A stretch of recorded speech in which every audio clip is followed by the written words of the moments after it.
मेरी चाची बहुत खूबसूरत और नौजवान थी। वह घर में अकेली रहती थी और मुझे अपने पास बुला लेती और अपनी तन्हाई मिटाती थी। मैं भी खुश होकर चाची के पास चला जाता और उसके साथ कुछ हसीन लम्हे बिताता। एक दिन चाची ने मुझे अपने घर बुलाया। मैं भी खुश होकर चाची के घर चला गया। मैं जैसे ही चाची के घर पहुंचा तो चाची वॉशरूम से नहाकर बाहर आ रही थी। जैसे ही मैंने चाची को देखा तो मेरे होश ही उड़ गए। चाची ने मुझे अपना वो दिखाकर, मेरी चाची बहुत ज्यादा खूबसूरत थी।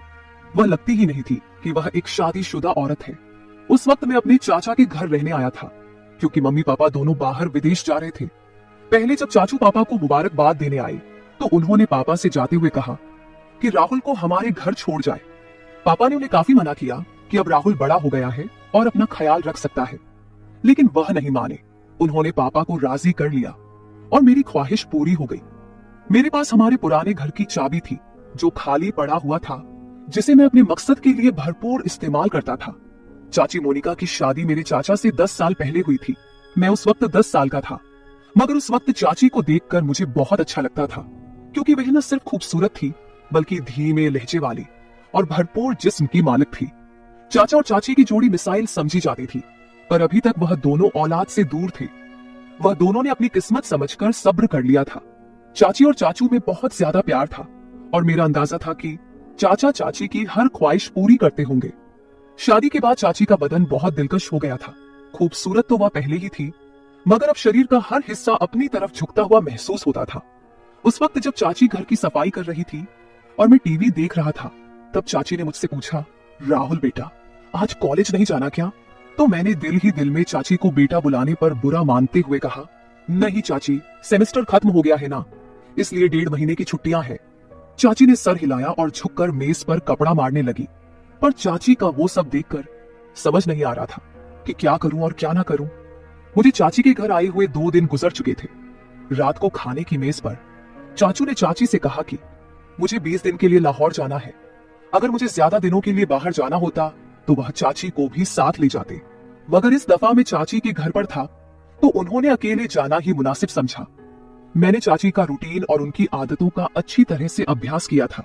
मैंने देखा कि वह चाय का इस्तेमाल ज्यादा करती है और वह चाय में दूध बहुत डालती है और मुझे डब्बे का दूध पीने की आदत थी। अगले दिन हम दोस्त आपस में मिलकर एक दूसरे के साथ मजाक कर रहे थे और मैं जो कुछ बकवास कर रहा था वह बहुत गलत था। मेरी बातें सुनकर चाची बहुत हैरान हो गई। फिर उन्होंने मुझे अपनी आवाज देकर अपनी मौजूदगी का एहसास दिलाने की कोशिश की, लेकिन म्यूजिक की वजह से मुझे कुछ सुनाई नहीं दे रहा था। मेरी बकवास बातें काफी देर तक सुनती रही और फिर उठकर अपने कमरे में चली गई। थोड़ी देर बाद मैं चाची के पास गया और कहा, मुझे चाय पीनी है चाची। चाची ने मुस्कुराकर कहा, क्यों नहीं मेरे बच्चे, बस 2 मिनट में फ्रेश होकर आती हूँ, फिर बना देती हूँ। वह उठकर बाथरूम की तरफ चली गई। मैं गैलरी में आकर बैठ गया और सामने लॉन और फूलों को देखने लगा। एक फूल मुझे पसंद आ गया। मैंने उसे करीब जाकर देखा और फिर उसे तोड़ लिया। चाची मुझे आवाज दे रही थी। मैंने जवाब दिया, मैं बाहर हूँ। तो वह हाथ में ट्रे लेकर बाहर आई जिसमें 2 कप चाय थी। उन्होंने 1 कप मुझे पकड़ाया और दूसरा खुद उठकर मेज पर रख दिया। मैंने वह फूल जो हाथ में पड़ा हुआ था चाची की तरफ बढ़ा दिया। चाची ने मुस्कुराकर फूल मेरे हाथ से ले लिया और कहा, शुक्रिया मेरे बच्चे। मेरे सारे अरमानों पर पानी पड़ गया था।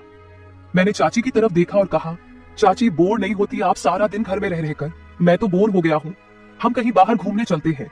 चाची ने कहा, नहीं समीर, मैं तो तुम्हारे चाचा के साथ हर जगह जाती हूँ, लेकिन मैं उनके बगैर कहीं नहीं जाती। मैं खामोश होकर चाय पीने लगा। रात के खाने के बाद मैंने एक मूवी लगाई और बैठकर देखने लगा। चाची भी मेरे पास आकर बैठ गई और मूवी देखने लगी। चाची ने जब देखा कि यह वही बकवास हो रही है जो मैं दोपहर को गेम खेलते वक्त कर रहा था, तो उन्होंने कहा, अच्छा तो ये सारी बकवास बातें तुमने यहाँ से सीखी है? वह बोली, बेटा ये तो बहुत गलत बात है, तुम बहुत ही गलत भाषा इस्तेमाल करते हो। शर्म से मेरे पसीने छूट गए। चाची ने फिर से कहा कि मैं तुम्हारे पापा से बात करूंगी कि तुम पर नजर रखे, तुम हाथ से निकलते जा रहे हो। मैंने नजर उठाकर देखा और चाची से कहा, गलती हो गई चाची, मुझे माफ कर दे। पर क्या करूं, सभी लड़के इसी तरह की मूवी देखते हैं, मुझे भी उन्हें जवाब देना होता है, तो इस तरह की बातें मुंह से निकलती है। मेरी बात सुनकर चाची हंसने लगी और बोली कि डरो मत, मैं किसी से कुछ नहीं कहूंगी, मुझे पता है कि तुम लड़के किस तरह की बातें करते हो। अच्छा ठीक है, और कोई मूवी लगाओ, ये क्या लगाया हुआ है? तब जाकर मेरी सांस में सांस आई और मैंने चाची से पूछा कि चाची मैं कौन सी मूवी लगाऊं? उन्होंने कहा कि कोई इंडियन मूवी लगाओ।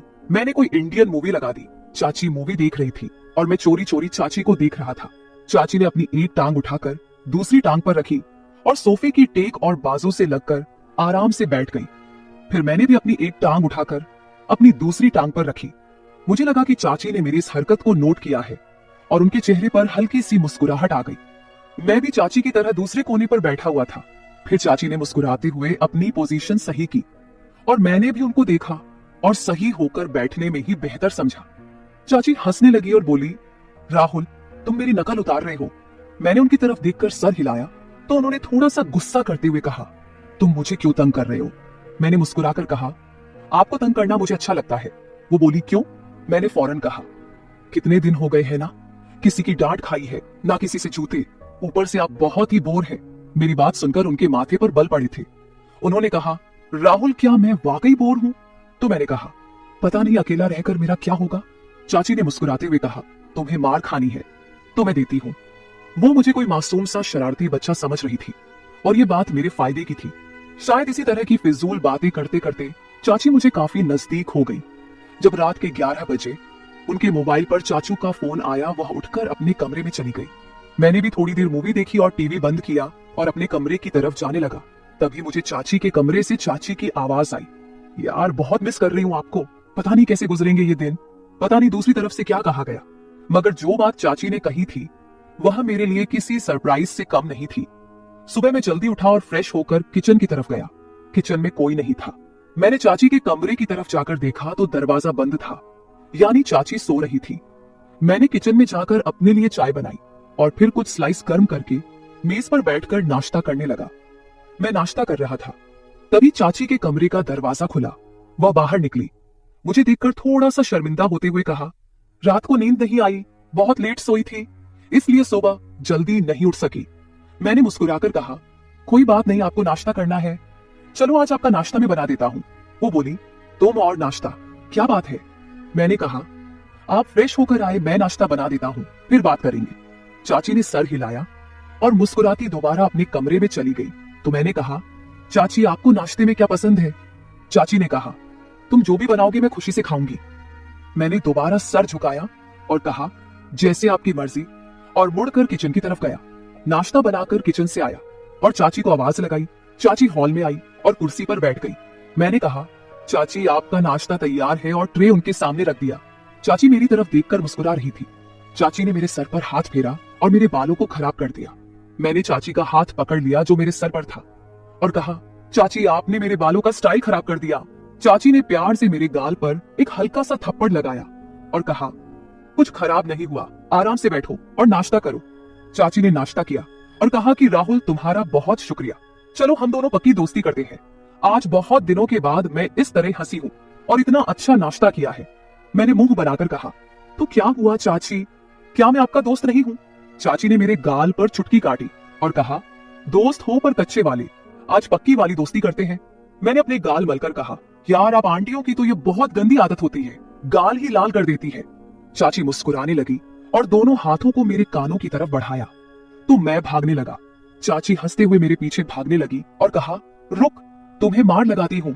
मैं रुक गया और अपनी कमर पर हाथ रखकर सांस लेते हुए चाची के पास गया। चाची ने एकदम मेरे दोनों कानों पर चुटकी काट ली और हंसने लगी। मैंने रोने वाली शक्ल बनाते हुए कहा, आपसे तो कोई प्यार की उम्मीद ही नहीं है, आप बहुत बेरहम हो। चाची ने हंसते हुए मुझे देखा और जहां मुझे चुटकी काटी थी और वहां प्यार करने लगी और कहा, सॉरी यार। चाची मुझसे अलग हुई और कहा, अच्छा मैं चेंज करके आती हूँ, फिर मार्केट से कुछ सामान लेकर आना है, वो ले आते हैं। मैंने कहा, ठीक है, मैं भी चेंज कर लेता हूँ, शायद कोई लड़की मेरे जाल में फंस जाए और मेरे भी मजे हो जाए। चाची ने मुस्कुराते हुए एक थप्पड़ मेरी कमर पर लगाया और कहा, राहुल थोड़ी सी तो शर्म करो। मैंने हैरानी से कहा, किस चीज से? चाची ने कहा, अपनी इस तूफानी हरकतों से। मैंने कहा, यार जिंदगी में थोड़ा सा मजा भी होना चाहिए, वरना तो सारी उम्र आप मुझे किसी काम का नहीं छोड़ेगी। चाची को पहले तो मेरी बात समझ नहीं आई, मगर जब उनको समझ आया तो उन्होंने अपने पांव से जूती उतारी और कहने लगी, थोड़ी सी तो शर्म करो राहुल। मैं हंसकर अपने कमरे में चला गया। थोड़ी देर बाद मैं कमरे से बाहर आया और सोफे पर बैठकर टीवी देखने लगा। थोड़ी देर में चाची भी बाहर आ गई। जब वह बाहर निकली तो मेरी सांस ऊपर के ऊपर और नीचे की नीचे रह गई। सफेद कलर की कमीज पर नीचे जींस में चाची को देखते हुए कहा, मैडम जी का क्या इरादा है? चाची ने पहले अपने आप को देखा और फिर मुझे देखते हुए हैरानी से कहा, क्यों, क्या हुआ? मैंने दिल पर हाथ रखते हुए कहा, मैडम आपके दीवाने शहर में 1000 होंगे, मगर इतनी सुबह दुकान कौन खोलेगा? चाची को अपनी गलती का एहसास हो गया और बोली, ठीक कह रहे हो। मैंने कहा, मैडम जब आप बाहर निकलती होगी तो लोग आपको ही देखते होंगे। चाची ने मुस्कुराते हुए कहा, राहुल थोड़ी सी शर्म कर, मैं तेरी चाची हूँ। मैंने भी सर झुकाकर कहा, ठीक है चाची। तो वह हंसने लगी और मेरे पास बैठते हुए कहा, बाज नहीं आओगे फ्लर्ट करने से? मैंने उनकी तरफ देखते हुए कहा, कौन बदकिस्मत आपसे फ्लर्ट करना चाहता है? चाची ने मुस्कुराते हुए कहा, माफ कर यार। थोड़ी देर की खामोशी के बाद चाची मेरे करीब आई और बोली, सच में तेरी कोई गर्लफ्रेंड नहीं है? मैंने उनकी तरफ देखा और कहा, कोई आप जैसी मिली ही नहीं, वरना उसे गर्लफ्रेंड क्या अपनी लाइफ पार्टनर बना लेता, चाहे पापा को समझाना पड़ता। चाची ने मुस्कुराते हुए कहा, मैं अच्छी लगती हूँ आपको? तो मैंने भी फिर किसी आशिक की तरह सर झुकाकर हल्का सा कहा, बहुत ज्यादा चाची। चाची ने कहा, तू बाज नहीं आएगा। चाची ने कहा, राहुल दूध ले आओ, खत्म हो गया है। मैंने सर हिलाया और मार्केट की तरफ चला गया। वापस आकर दूध के बर्तन को फ्रीजर में रखा और चाची को बताने उनके कमरे में गया। और सामने जो मंजर था वह पागल कर देने के लिए काफी था। चाची शायद नहाकर निकली थी और यह वक्त मुझ पर कहर बरसा रहा था और मेरी हालत ऐसी हो गई थी कि टांगों में जान ही ना रही। मैं पलटने ही वाला था कि चाची ने आवाज देकर पूछा, ले आए हो दूध? मेरे हलक से तो जैसे आवाज ही नहीं निकल रही थी। मैंने सर हिलाया तो चाची आहिस्ता आहिस्ता कदमों से चलती हुई मेरी तरफ आई और मेरे चेहरे के नीचे हाथ रखकर कहा, क्या हुआ राहुल? मैंने चेहरा ऊपर उठाया और उनकी आंखों में देखते हुए कहा, कुछ नहीं चाची। चाची ने मेरी आंखों में देखा और कहा, राहुल सच सच बताओ, मेरा इस तरह तुम्हारे सामने आना अच्छा है क्या? मैंने सर हिलाया और दोबारा सर झुकाकर कहा, अगर आपको लग रहा है कि मैं आपकी तरफ अट्रैक्ट हो रहा हूं तो आप गलत है चाची। चाची, आपका जिस्म आपकी मोहब्बत के इजहार का जरिया है, लेकिन यही सब कुछ ठीक नहीं है। चाची ने एक लंबा सांस लिया और मुझे इस तरह देखा जैसे मैं दीवाना हूं। मैंने दोबारा सर उठाया और कहा, पर मैं यह भी नहीं चाहता कि आप थोड़ी देर के लिए मुझे अपनाएं और फिर जिंदगी भर के लिए मुझे अपने दीदार से महरूम कर दे। चाची के लिए बहुत नाजुक निर्णय था। फिर वह एक तरफ बेड पर बैठ गई और कहा, मेरे पास आओ और यहाँ बैठो। मैं आराम से चलता हुआ उनके पास बैठ गया। उन्होंने मेरा हाथ पकड़कर अपने दूसरे हाथ पर रखा और कहा, समीर जो मिल जाए उस पर शुक्र करना चाहिए। चाची के जहन में क्या चल रहा था और उस वक्त वहां से मैदान जंग छोड़कर भाग जाने वाली बात थी। मैं सुकून से कमरे में वापस आ गया। तभी मुझे लगा कि चाची अंदर रो रही है। उनकी सिसकने की आवाज बाहर तक आ रही थी। मैं दरवाजे के पास गया और कहा कि आप ठीक है? अंदर से कोई जवाब नहीं आया, बस सिसकने की आवाज बंद हो गई। मैंने फिर पूछा, चाची क्या बात है, आप क्यों रो रही है? अंदर से आवाज आई, राहुल मैं थोड़ी देर के लिए अकेली रहना चाहती हूँ, प्लीज अपने रूम में चले जाओ। मैंने कहा, ठीक है, आप ठीक तो है ना? चाची ने कहा, मैं ठीक हूँ। मुझे कुछ समझ नहीं आ रहा था कि आगे क्या करना चाहिए। मैं जल्दी से वापस आ गया। फिर कुछ देर बाद चाची भी फ्रेश होकर बाहर आई और मुझसे माफी मांगने लगी। उस दिन के बाद से मैंने चाची का बहुत ज्यादा ख्याल रखना शुरू कर दिया, क्योंकि वह बहुत ज्यादा तन्हाई का शिकार हो गई थी और मुझसे प्यार करने लगी थी। मैंने फोन करके चाचू को वापस बुला लिया। चाची जवान और खूबसूरत औरत थी, इसलिए वह अपनी तन्हाई को मिटाने के लिए बहुत ज्यादा तरस गई थी। लेकिन यह शुक्र है कि हम दोनों में इस तरह का कुछ भी नहीं हुआ। कुछ दिन मैंने और चाची के घर गुजारे और फिर मेरे मम्मी पापा घर वापस आ गए और मैं अपने घर वापस चला गया। मेरा सभी लोगों को यही कहना है कि हमेशा घर में किसी के सहारे अपनी बहन या बीवी को अकेले छोड़कर ना जाए, क्योंकि अकेलेपन से जूझ रहा इंसान कभी भी गलत रास्ते पर जा सकता है। लिहाजा ये काम करने से पहले 1000 बार सोचे, क्योंकि आप लोगों के घर टूट सकते हैं। मर्दों को गुजारिश है कि वह अपनी बहन या बीवी को किसी के भरोसे छोड़कर ना जाए। तो मेरे प्यारे दोस्तों, यह थी हमारी आज की छोटी सी कहानी। आपको यह कहानी कैसी लगी कमेंट करके जरूर बताएं। अगर आप ऐसी ही और भी इंटरेस्टिंग और रोमांटिक कहानियां सुनना चाहते हो तो चैनल को सब्सक्राइब जरूर कर ले और बेल आइकॉन ऑन कर ले, ताकि आपको मेरी हर कहानी समय पर मिल सके। कल मिलेंगे एक और नई कहानी के साथ। धन्यवाद।